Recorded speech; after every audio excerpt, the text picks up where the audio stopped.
DORK Podcast with Rich Keefe. It's the DORK Podcast. Keefe Davey. It's the DORK Podcast. Hashtag. It's the hashtag DORK Podcast. Thanks for tuning in to another episode of Hashtag Dork. My name is Rich Keefe, joined as always by Davey Eyeballs. He is Davey Drawstrings. You might know him as Dog Bart Fuck. Give it up for Ryan Davey. Davey, how are you? Great introduction, by the way, and a great countdown. It's nice to have that mindful half minute so I can center myself and my breath. Harness the chi. I thought we're trying out some new stuff. We're double dorking it now every Sunday night. Then they're going to be available Monday morning, Tuesday morning for the foreseeable future. And we got some other bells and trinkets and whistles and shit we can use in the old StreamYard too. So we're just trying to make it a nice experience. I'm just trying to make it like a five sensory thing for everybody. Yes. Eventually we'll get to smells. Eventually. Oh, well, probably for the best if we leave that one to be last. Yeah. Not the best. But yeah, how are things? Are you doing all right? You look great. It was great. I feel great. I did I went and shot a concert last night. And nice. I got there and as my photography gig, and I saw this band, Sneaky Miles, which have a little raccoon. Look at that. That's a good name, and it's a good logo. It is, and I'll do you one even better. So I was talking to them in the green room because I get backstage, so I'm very important. Brag. From the great state of New Hampshire, this band. What? Yep, they're all UNH kids who started playing music together and went to Brighton Music Hall, saw them. Yeah, I was like, oh yeah. We started shooting the shit about the Granite State. I love it. I love that so much. Small world, am I right? Small right. World. Right. Even smaller state. But anyway, right. We don't have a lot of time to fuck around because the episodes are slightly shorter than normal, but that's because there's two of them, for God's sakes. And so we have two awesome topic du jours. And we have time though, however, for this and this.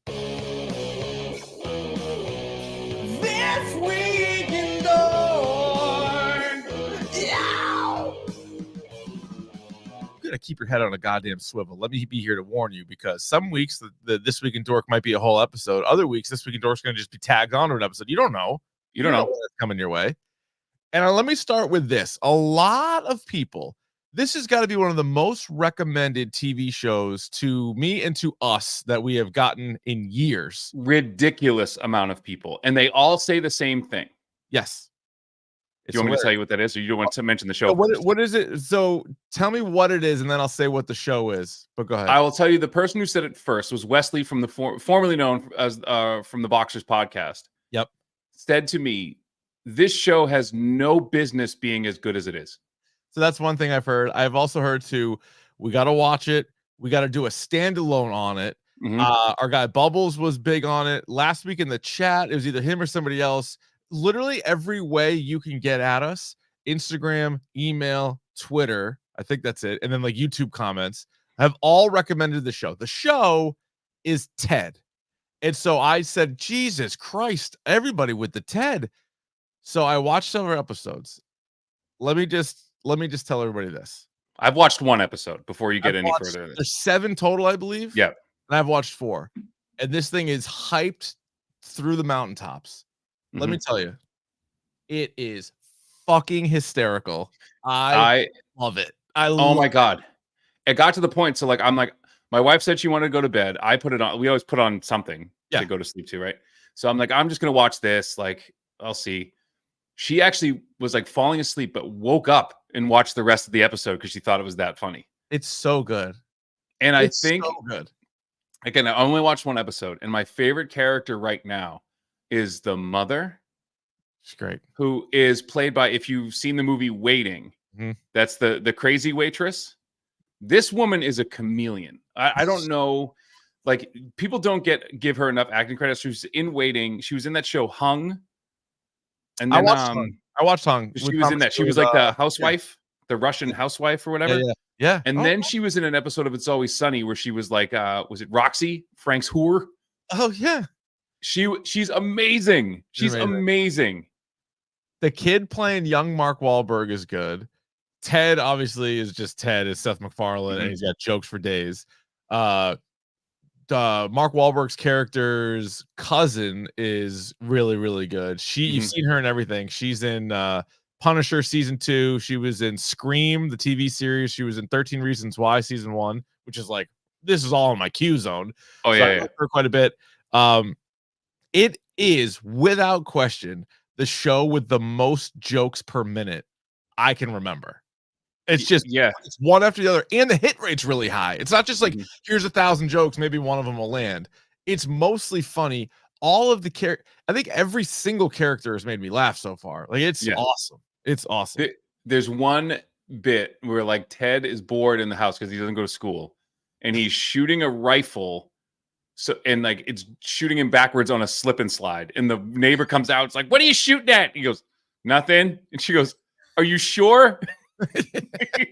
He's shooting a gun in a neighborhood. What are you shooting at? Nothing. In beautiful Framingham, Mass. Framingham, Mass. Yep. Dude, I highly recommend it. I got to finish it, but I think whenever you're done with it, we should add it to the list. We'll do a stand.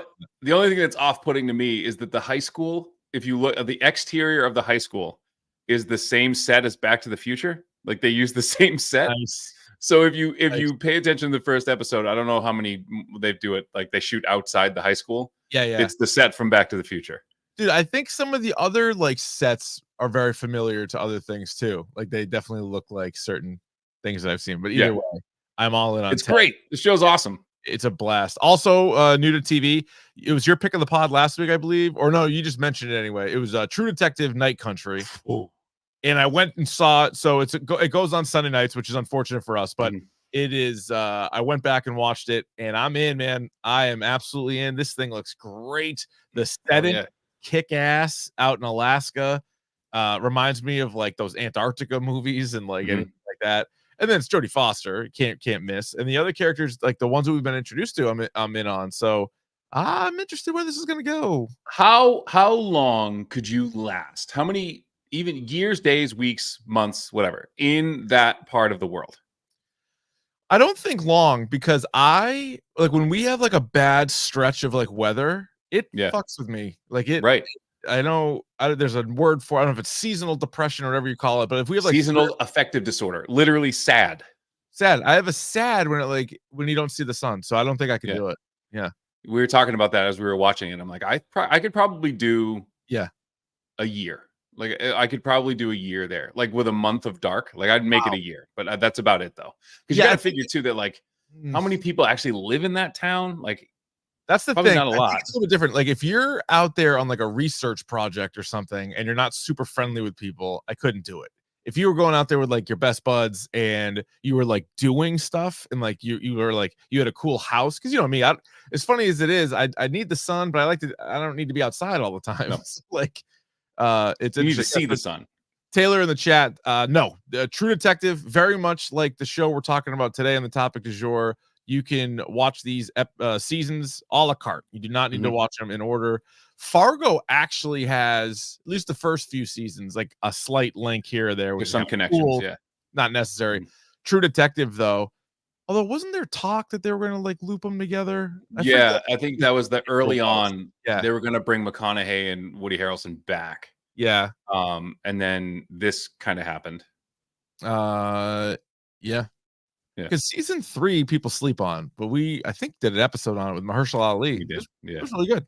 And that's what I was doing. That's enough for today. He go every time he finishes. He's got a way about him. That's true. That's enough for today, young lady. But these are back-to-back likely standalones, Ted and True Detective. How about this news? This is news that was on the internet. Michael B. Jordan and Ryan Coogler, their next project together might be a Dracula's movie. You know what I want from them? What do you want? Philadelphia. Oh, snap. Yeah. Holy shit. I didn't even think of that. Philadelphia Would be fucking awesome with these two. Wow. I got to sit down. Wait a minute. I am sitting down. You are sitting down. That's a great call. If they can get in there on that. Yeah. Get Rodney Barnes, who wrote it. It's funny because Rodney Barnes, he's been on TLDR before. He is also involved in like TV and movie. He did he was one of the producers of that Showtime LA Lakers show. So I'm all that kind of got done dirty, right? Like they just decided like halfway through, like it must have been like a writer's strike thing, but they were like, yeah, we're not doing this anymore. Season 1 I feel like was pretty successful. Then season 2 came out and everybody was like, there it is, and then it was like done there, and they pulled the plug on it. So and I guess they found out like halfway through writing it, so they had to like rush everything. Yeah. That's like the whole thing with like Larry Bird like never really played out because they had to like rush everything. Yeah, no, that didn't really get the best chance, I guess. This is good news. Philip Silvera is the fight and stunt coordinator from Netflix's Daredevil show, and they're getting back. They're going to start filming tomorrow, and he's back. He's back for the Disney Plus Born Again show, which is like, thank Christ. Oh my God, thank God. Like, thank God that they're doing this. They're doing this the right way, and that understood that like people who are fans of the show will wait as long as they have to. Yeah, just like there's always this pressure to like it has to be timely, it has to get out right away. It doesn't. I'm here to tell you, with streaming services being what they are, you don't have to rush this.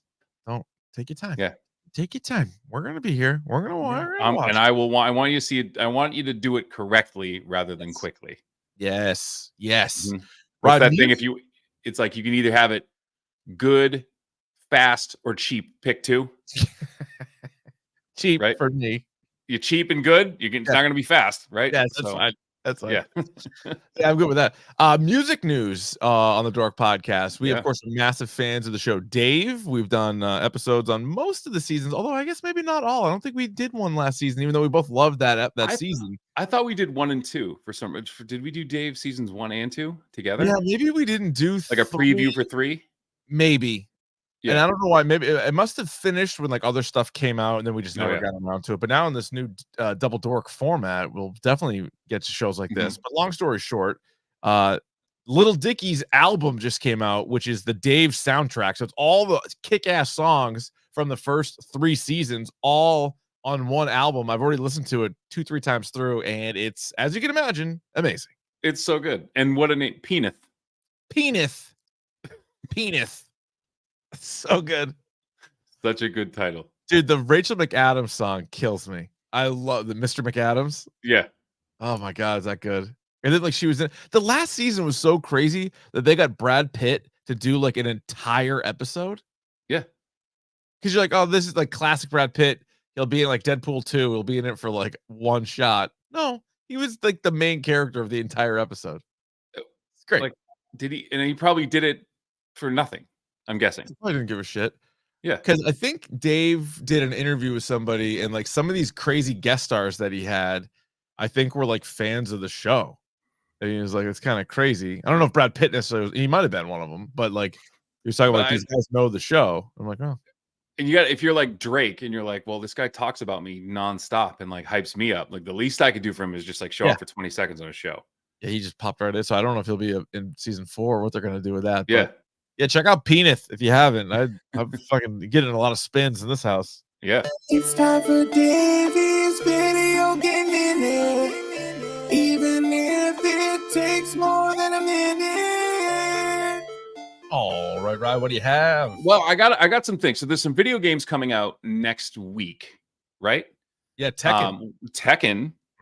And the week after that, like, is Suicide Squad Kills the Justice League. Now, oh wow, that's it's the 2nd. It's like it's February 2nd. So I did see Dr. Lupo playing it, and I will say I have some concerns. It's like Borderlands kind of. Like it's kind of like, and I say that because like if you like shoot at someone, like the number pops up over their head, like how much damage you're doing. Yeah. It makes the screen really busy. Like there's a lot of shit going on the screen. So it's like an assault. And I did more of a deep dive into like IGN's problem. And like one of the problems the guy said he had was like, well, yeah, I'm doing a boss fight with the Flash and he's just like zipping all over the place. And it's hard to like keep track of where he is. I'm like, it's the Flash. It's the fucking Flash, man. Probably like, part of the problem. If you can see the Flash the whole time, you're not doing it right. And he's like, it was kind of hard because like you couldn't see him. I'm like, yeah, that's the Flash. Like, what are you talking about? Yeah, this is gonna be an interesting game. I'm definitely gonna play it, and it's a matter of like, are some of these reviews just like completely wrong or what? But there's games that I've played before that have got like kind of like middling reviews that I've really enjoyed. So I'm reading reviews, but I don't really. I am gonna play this game just like you are, and I'll play it for a week and then let you know how it is. One of those deals. Okay, yeah, that works. And so, in your eyes, this is an interesting question, and I'm curious of the answer. It's why I'm going to ask you. In your eyes, are video game reviews to how you personally enjoy them, similar to like movie reviews and like Roddy T reviews, or is it like, are they closer to how you feel? I think it's closer to how I feel because there's a level of, I feel like watching a movie, there's like a singular experience that somebody has, right? And you're kind of passive in that review. So like it's how, it's like reading a book. Like you can only read a book one way, right? Read it. You just read it, right? And so like watching a movie, you just sit and you watch the movie. It's a passive thing. Whereas I think the level of detail that goes into video game reviews has to do with like gameplay. Sure. Like how do you physically play the game? Like how does it physically play? And I think that's a much more important aspect to video. It's like I don't really care if you ask like real video game players, and graphics don't matter really. Like that's the thing that matters. I think gameplay, story, accessibility, like all of these things matter more than graphics at this point because we know what you can do. I mean, I could go play Nintendo games and have just as much fun, like original Nintendo games have as much fun as PS5 games. So right. And I think how the game plays is more important than how it looks in this game. So we'll see. But speaking of that, so I have some bad news and I have some good news. So for the people out there who bought the Last of Us Part 2 remastered, which came out on Friday. There was a slight mix-up where people who already own the game paid $50 for the Last of Us 2 remastered. And then are you one of those people? No, because Sony issued a presser, an apology to those people. Like if you already own the game, the remastered version for PS5 is only $10. So they actually had to offer people refunds. That makes much more sense. Which is fine. It's like, hey, we fucked up. We fucked up. It's fine. So I, since Friday, have been replaying this game. You forget how fucking good this game is. And this is how it's supposed to be done. Yeah. We're talking 0 load times. Like it looks incredible. So what I've been doing, and you can kind of do this on the fly. Yeah, I'm gonna have what you can do on the fly, which is because like I remember I would get frustrated because I was playing on like the hardest setting I could, and then I would get frustrated when I died because I would like have to reload, and I would just sit there, and stare at the thing. Stew. It's like here's a tip. Like, oh, here's a tip. I'm like, I don't want your goddamn tips. Like I know what went wrong. I know what I need to do. Stop it.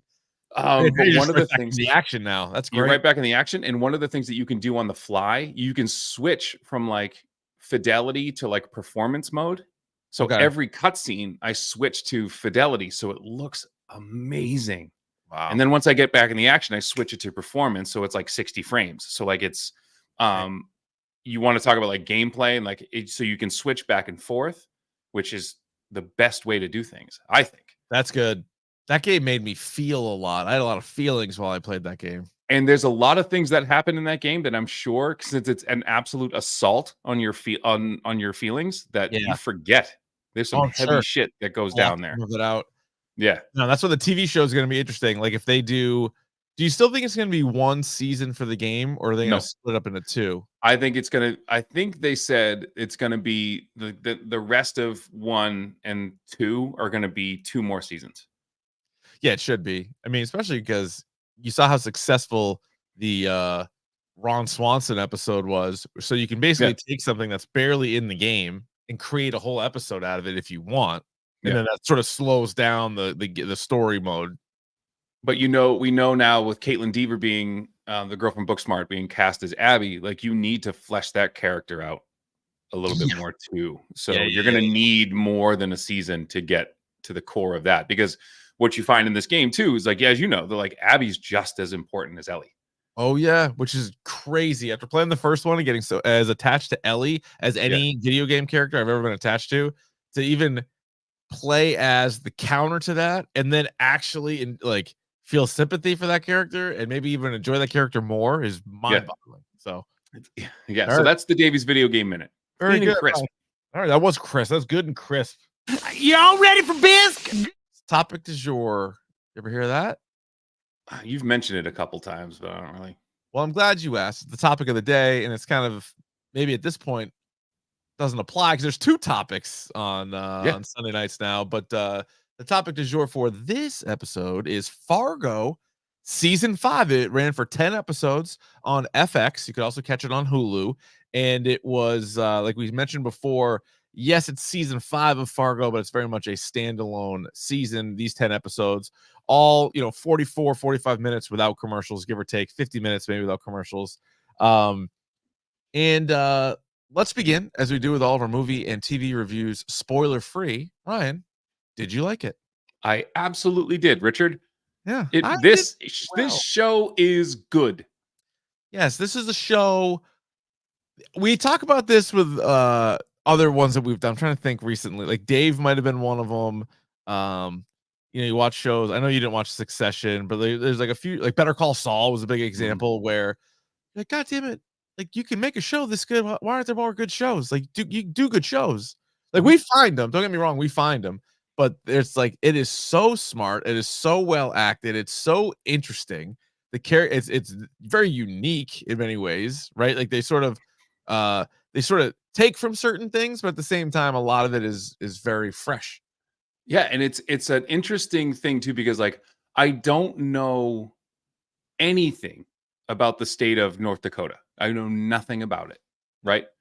I know that the people are supposed to be nice. Like that's all I know, which kind of is like, it's interesting that like everyone here is supposed to be, and they all talk very politely to each other, but they do these monstrous things, right? And it's odd to me. Every time I watch the show, there's so much about this country that I don't know. Yeah. Like there are places, and I know it's fiction, right? But I know that there are places where like a sheriff, like in this show, just has complete control over an entire massive swath of land. Yeah. Yeah, and does whatever he wants. Not fiction. No, like you said, the show is, but they also do the thing. They do that whole thing that they taking it back from the movie, the incredible movie Fargo. Like this is a true story. These events happened on this date, and they're like, for the respect of the for the living, we've changed the names. For the respect of the dead, we've told everything else the same. So it's like a cool like get you in. Yeah. But I remember I was probably in high school, maybe 8th grade, when I learned the sad truth that based on a true story, and this is a true story, is usually full of shit. Well, so I think the Fargo movie was based on like several actual things. Yeah. So technically, and again, like you said, it's based on a true story. Like everything's based on a true story. Like Texas Chainsaw means nothing Massacre. Texas Chainsaw Massacre was one of the first ones that really pushed that. And then you're like, oh, it was inspired by Ed Gein. And you're like, oh shit. And then you're like, I don't think Ed Gein used a chainsaw. He did not use a chainsaw in Texas. But he did use people's skin to like make a mask and to like eat them up. Eat them up a little bit. Just see how it tastes, just a little bit, just to see. It's curiosity more than anything. That's why they call them whiskers. There's an unbelievable line in Ted about like cannibalism that I'll save. I don't. I've already said enough. Wait, is it the one they were talking about Alive? Oh yeah, was that in episode 1? This is episode 1. We're just like, would you rather eat?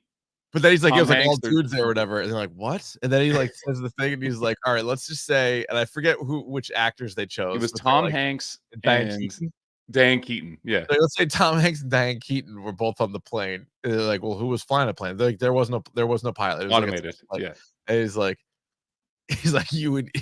you know who you would eat first. He's like, I'm puzzled that I'm so he's like, I'm upset that you even have an answer for that. You would eat the woman first, and so definitively, like you were so quick to answer that. The Fargo, the first 4 seasons for me are the first 2 seasons are 2 of the better seasons of television over the last several years. The 3rd season I didn't like as much, but the acting was off the charts. Yes. The 3rd season was the Ewan McGregor, Mary Elizabeth Winstead, friend of the show, and friend of the show, Carrie Coon. It was incredible. And what's his name? The guy that with the teeth. David Thewlis. Oh. David Thewlis looks like a guy that could only properly say David Thewlis. David Thewlis. It's scary. He's a scary man. But Thewlis Joe. Thewlis Joe. Yep. Yeah. That season was all right. Season 4 was awful. The Chris Rock season and Jason Schwartzman season, unfortunately, was awful. And I get it, like the irony of like Jason Schwartzman is like a mafia tough guy. Yeah. Like, I was like, what? Well, so they went to Kansas City because they in previous seasons they had mentioned the Kansas City Mafia, and then so they did it. So I was like looking forward to it, but it didn't really live up to it. Season 1 with Billy Bob Thornton, and then Season 2 is where you get Jesse Plemons and Kirsten Dunst, and like there's some overlap there. Season 1 and season 2, but like it doesn't really matter. But those were so good. This though, I'm telling you, I'm going back and forth. Like I think you could have this as the best season of Fargo. At worst, it's the third best. Yep. I would say to me, it's in the middle. It's the second best. Yeah, that's fair. Would you like better, 2 or 1? I think Billy Bob Thornton in season 1 and with Martin Freeman, like he is full tilt psycho. Yeah, like the whole thing with like the and what's his name? I forget the actor's name. Played the supermarket guy. Oliver Platt. Yes, Oliver Platt. Yeah. When he's messing with and doing like the biblical stuff. Yeah. Just messing with him. But I love that tie-in too with the movie that he actually found that money. Yes. From the movie. Yeah. Like So I thought that was an amazing tie-in. Yeah, that was super cool. Yeah, I'd probably go 1, 2. I mean, yeah, maybe this is third, but there's no slight on it. Like that's still no. Third's still excellent. Yeah. Different than some of the other ones. This takes place in what they say 2019. It's like a more modern telling. The story's pretty crazy because it takes a couple twists and turns. Like what you think might be the story is not really the story. What you think could become is it's not really. There's a lot going on, like with every season of Fargo, you know. But once again, the characters just jump out at you. Like John Hamm is a real son of a bitch. Like he's just like he's a sloppy steaks kind of guy. And then real piece of shit. Full slick back. Oh yeah. Itty bitty jeans, lives for New Year's Eve. White Ferrari. Piece of shit. Juno Temple has been in a ton of stuff, but I really only recognized her previously from Ted Lasso. Yeah, she was in a ton of stuff. A ton of stuff. I was looking at it earlier. Yeah. I think Horns was the first time I became aware of her. So there's a book that I love. Okay. A shit movie starring Daniel Radcliffe and Juno Temple. Tip to tail piece of shit. But the book by Joe Hill is incredible. Okay. Yeah. It's about a kid who like wakes up one day and has horns, and everyone in the town thinks he killed his girlfriend, but like he now has devil horns, but he's the only one. No one can see them. Oh shit. And people just like confess their deepest, darkest secrets to him. And he has to find like his girlfriend. His girlfriend's played by Juno Temple. She's murdered, but then he has to find her killer. Wow. It's a really good book. Okay. All right. Yeah. Interesting. And like with Fargo too, there's always comedy. Like Fargo, going back to the movie, always provides comedy. I thought there was decent comedy in this. Yeah, and it's there's some fucking weird characters. There's always one really out there character in every season. Yeah, this one certainly had a really out there character. And the impression is before you ask, it's being worked on. All right, you're okay. Good. I'm looking forward to it. Ula Monk. Ula Monk. What an odd duck. Is there a certain word that you say to get you into the character? Yeah. So like it's a tiger, a man. Yeah, tiger. Yeah, tiger's a good one. A tiger. I saw this. This is completely aside, but like, Mike Birbiglia is a comedian who I very much enjoy. He was talking about how him and Conan O'Brien were talking about how they're always so careful around Bill Hader because they're like every time you talk to him, he's clocking you.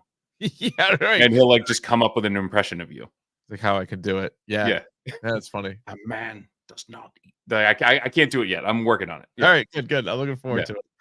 A great Halloween costume if you can pull it off. Yeah, that'd be pretty good. I liked Dot or Juno Temple's character's husband was pretty funny. Like he's like the classic North Dakota, Wisconsin, Minnesota nice. Just like the accent, just like the fucking nice guy, and surrounded by all these monsters. And he's like learning all this shit going on, and he's just like stays nice the whole time. You want to pop? Yeah, want to pop? Like still funny. I would say this is a must-see show. Obviously, you're saying it's a must-see. Here's my question, and I think you had it on the ballot for last year. This is one of the few shows that we watched that started in 2023, ended in 2024. Probably doesn't matter to anybody else, but for me in my brain, does this go down as one of the top shows of 2023, or is it the early favorite for top show 2024? I think when you do these things, I think it has to depends on when it ends. So I would say early front runner for 24. I think it should be 24 because there were 7 episodes before the year began, but then there was 3, including the finale. So like I think it probably counts for 24. Right. I think it counts for 24. And we didn't nominate it for anything, so we'll kick that can down the road. All right, Rob, what is your hashtag dork score for Fargo season 5? I'm gonna give it a 5. Yes, I'm gonna go 5.5. I would have gone 5.5, but I did have one big problem. Oh, let's get to that in spoilers. Do you have anything else that you want to hit on other than that? No, it's a great show. A lot more hit than miss. Okay, let's get to. Oh, let's see. Grab his dick and twist it! Oh my god, dude, this is an MMA fight, dude. You twist that dick! Twist his dick! Twist his dick! Oh my god. Oh, spoilers! Here come the spoilers! I didn't know they could play at the same time. They job, and then the other job kept playing. I was like, I thought you would trigger the other one. I don't even know how this board works. We're learning something new every day with Dork Podcast. We've been at it almost a decade. We're learning new things. Jeez, I don't remember any of this. Oh, Just in my past. All right. Neither here nor there. All right. I'm curious about that because in spoilers, I want to hit on I think if we go through the characters, that's a good way of breaking it down. And then also as much as any other show would provide, we need to do our top What the fuck? moments of the season. But what is your big beef? I want to hear this. I hate it was all a dream episode. I hate that. Oh. And it was such a good episode. You're talking about such a good episode. Dot thinks that she is with Gator's mom. I forget. John Hamm, Linda? Sheriff Lloyd Tillman. Yeah, Gator's mother. Is it Linda? Is that what they call it? Everyone's Linda. Yeah, right. Everyone's Linda, but she was really Linda. She was the original Linda. But yeah, that was like a heavy episode too. And it was really well done. Yeah. And I feel like it was like, oh fuck, that was dumb. Yeah. That was a what the fuck moment though to me, because before it was revealed that it was a dream, she talks to Gator and she's like, I saw your mom. And he's like, wait, what the fuck? Well, it's like it was one of those things like she'd been up for days and didn't realize that like that was all a dream. Like she was like, the whole thing. But in a weird way, it kind of makes sense. Like she's whittling this whole thing out of wood, then she has to do a play, and then she does like an unbelievable play. Like she tells this horrible story, but she does it all like with marionettes. Mm-hmm. And she's like really good at doing the thing with the marionettes. Like, what about Bob? They did the puppet therapy. Yeah, true. But that was a heavy episode. And then you're like, oh shit. Because then there's a line in there like that she's like the Gator's mom's really dead. And you're like, wait, what? Like, or is she? Or yeah. Like, well, she's like, no, she is. She gets in remember the truck comes through and hits her car, like when she's sitting in the parking lot. Or she's going out to her car and she says to the paramedic, like, the woman who was with me or my friend who was with me, where like, there was nobody with you. That was sort of a tell a little bit. Yeah. And then there was like, he says later, he's like, I was talking about her, Linda. I'm going to run away like Linda. And he's like, no, I'm going to bury you wherever I buried her. I'll bury you right next to her. Yeah. So then you're like, that kind of hammers at home. Yeah. Yeah. All right. I hear you on that. My one thing was Fargo always is going to give you something crazy, like you said. And like the first time you sort of get introduced to the monk character. Ula Monk. Yeah. It's like Old Munch. It's like from a different show. It's like wild, like where the dude's from. And you're like, what's true? What isn't true with him? And then like, I don't know. I think they want you to be kind of unsettled by him. I thought it was weird how he was first used. Like he was used as sort of like a hitman for John Hamm. And then he wasn't, and then he was back in. Then you get like more. Then you got by the end of it, you're like a ton of them. I don't know, might have been too much. I could have used a little bit less. I think make him a little bit more mysterious or something like that. But I think what worked about that character for me is like you never knew when he was going to show up. No, you didn't. How about when he goes to the old lady's house? I live here now. Yeah, and like, he was like, "All right." The best thing about him is like you talk about like, okay, so like, what if that guy shows up at your house? And he's like, I live here now. I'm like, you absolutely do. All right, dude. Yeah. Where can we set you up? He did kill that lady's son. I don't know. Yes, in this very same way that Peter Stormare's character kills Steve Buscemi in Fargo in the movie. That was a Yeah. little nod to the movie. How you like that? Good one. Hits him with the axe coming out of the turns around, he screams, hits him right in the same spot. We never heard from the mom again, though. We don't know if she No, was she okay. died. Remember, that's what Gator pushed her Oh, my on bad. the sidewalk, and she My died. bad. Right. Yeah. Oh, yeah. And then he went after Gator. Yeah. Oh, which, by the way, would also What the fuck? one of my top what the fuck moments was when Monk gets Gator, and you're like, all right, finally, Gator's gonna get his comeuppance because Gator's been a son of a bitch. He's been swayed too much by his dad. Vaping. That's what you get for vaping. He's vaping. He's acting like a tough guy. Then it's funny. He's a tough guy with a broken wrist, which is good. Yeah. That's like a good thing. And then but then he gets his eyeballs scooped out. Scoops the old eyes out. No eyes. No eyes. And I love that when he was talking to him, and he's like, if you're a thief, you steal and you get your hand cut back, but then you get it back. It's no use to you, but you get it back anyway. So here's your hand. Like this kid you sent out to do your dirty work, and now he's useless to you. Yeah, it's really smart. Yeah. That is good stuff. But it was a weird thing. Like they could have killed that guy earlier. That's one of my pet peeves too in movies is when like a guy, especially when like John Hamm's crew is a man. but like John Hamm killed in early episodes. Right, he should have. They should have killed him in early episodes because John Hamm had the whole thing, that whole land of property. You don't know how many people they've got buried there, and this guy clearly was a problem. He was clearly a tough guy. He comes back to handle him because that was a cool scene. So like when you first get introduced to him, and you find out just how badass Juno Temple's character is. So she's got two people after her. She fucking more than takes care of herself. You can tell the one guy out of the two is a psycho because they both are wearing masks. But when she's like doing stuff to the one guy, he's still like moving slowly towards her. The other guy is a fucking mess, and he's done.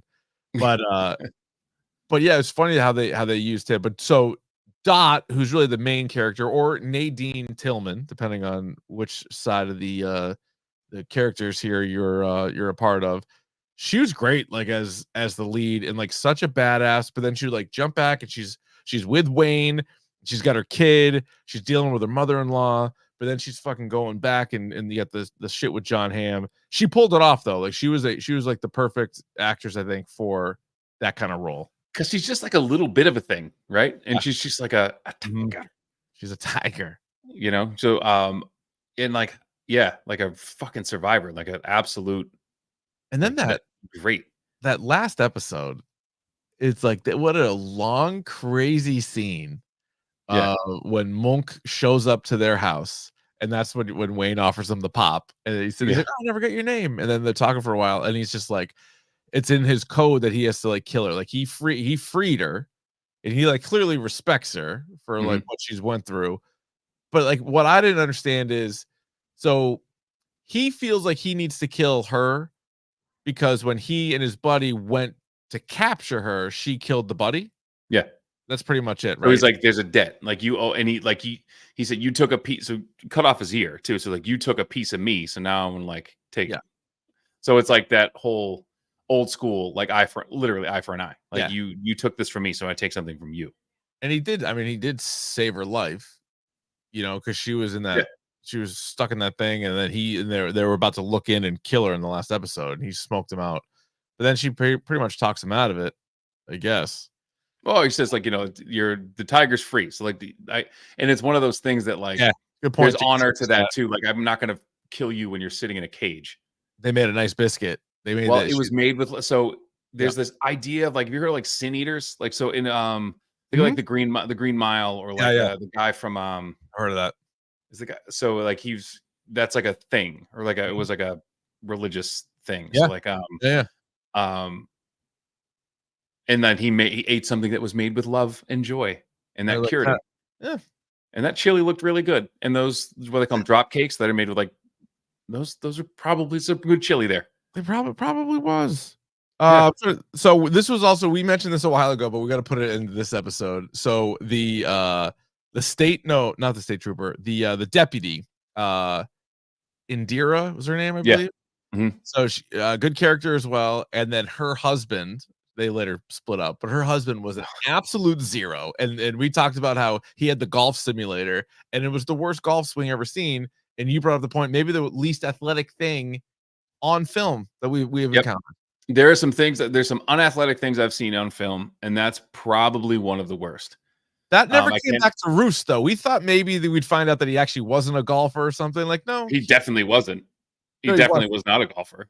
Like, But like he uh, was playing a Jesus. long time. Yeah, right. And just a bum, just a Mhm. no good bum. Mhm. You know. Uh, Yeah. So, but I liked her character. Oh, we got to talk about Dave Foley's Danish Graves character, where he I plays. love. You said it. You nailed it too. Like, this would be a good character if Mark Hamill wasn't in Fall of the House of Usher. If that show didn't exist, I would have loved Dave Foley's character. It's the same goddamn character, just about. He's like this sketchy lawyer who's super good at his job and works for like a sketchy family. Mm-hmm. It's the same goddamn thing. And if somebody that can handle everything, I liked Mark Hamill's portrayal better as well. But Dave Foley was good, and he's rocking the eye patch. The eye patch is nice. And the one thing I didn't like too, so like that whole thing where he got, by the way, if you took all of my student loans and like all of like, I don't have a ton of credit card. I don't have enough money to rack up credit card debt, but like, if someone's like, you got to change your name to like Roy Tillman and I'll get rid of all like your debt. I'd be like, okay. How good was that? All these Roy Tillmans. But like, I don't really think they needed to do that. No, I mean, maybe it was just to push him over the edge a little bit, but like, they didn't really need to do that. I think it was probably to needle him more than anything else. Yeah, that's probably true. But that was really funny. They were just like copycatting him. Yeah, he just punches out a reporter. It was great. Good. Not punching out a reporter is not great, but you know, Jennifer Jason Leigh, Lorraine Lyon, who Danish Graves worked for, she was doing certainly something with her accent, like her choice. Jennifer Jason Leigh. Yeah. Well, I think it was like you trying to like that bougie like accent that like she trying to do. Also North Dakota. But like, yeah, but like trying to cover it with like how she thinks like rich people talk. You know? It's like, man, but I love like a character that's like kind of fucking, you're kind of a dick. Mm-hmm. You know, like, and there's people like, again, like she made her fortune off like the debt of other people, like buying up people's debt. Yeah.